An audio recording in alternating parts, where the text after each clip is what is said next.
Living Emunah by Rabbi David Asher. Part 57. How much does Hashem love us? Some people perceive Hashem as a strict judge who gave us a set of rules and is ready and waiting to punish those who disobey. Nothing, however, could be further from the truth. Hashem's love and mercy for us extend far beyond our comprehension.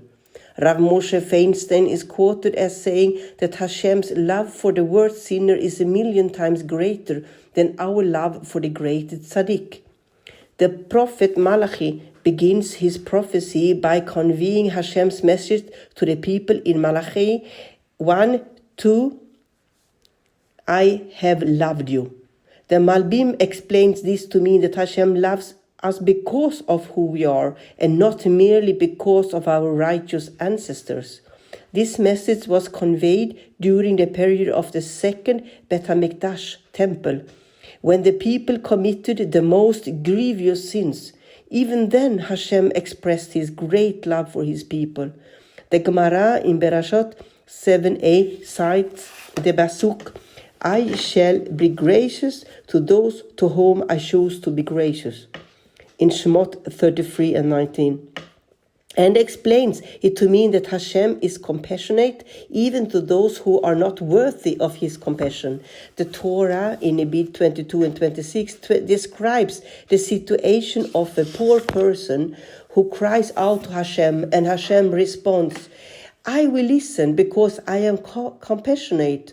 The Ramban explains that Hashem accepts the pleas of all people, regardless of whether or not they are deserving of a favorable response. He writes, there is a decree that Hashem has compassion upon everyone who pleads to him. In fact, the Gemara in Bereshot 63a relates that if a thief who is about to rob calls to Hashem, even he is answered, despite the fact that he is about to transgress a grave Torah prohibition. Even his prayers are lovingly accepted by Hashem. Rav Tzadok HaKohen in Pri Tzadik Akev, Oath 19, explains that since the thief shows his faith in Hashem by turning to him to help, in this merit he earns Hashem's assistance. Rav Israel Salanter was once invited to meet the queen at the palace, shortly after the queen had given birth to a child, after 30 years of waiting. The queen described to the rabbi how much she loved and adored her new son, and how her life goal was now to ensure that he would always be happy and never experience any form of suffering. She would ensure that he would always have servants ready to fill his every wish to ensure that he never suffers. The rabbi asked, but what happens if he wants to remove a tissue from his pocket and mistakenly puts his hand in the wrong pocket, in which case he would then have to endure the inconvenience of removing his hand and placing it in the other pocket?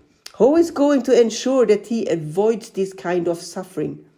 The queen replied, well, that's not suffering. That's a normal life.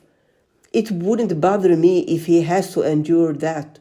When Rav Israel left the palace, he looked up to the heavens and said, this queen has her first child after 30 years and loves him so much, and yet it wouldn't bother her if he puts his hand in the wrong pocket.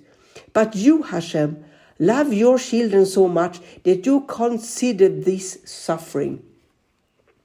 Indeed, the Gemara in Arachim 16b comments that if one puts his hand in the wrong pocket and then has to put it into the other, this qualifies a Yeshurim, suffering. Even this bothers Hashem, as it were.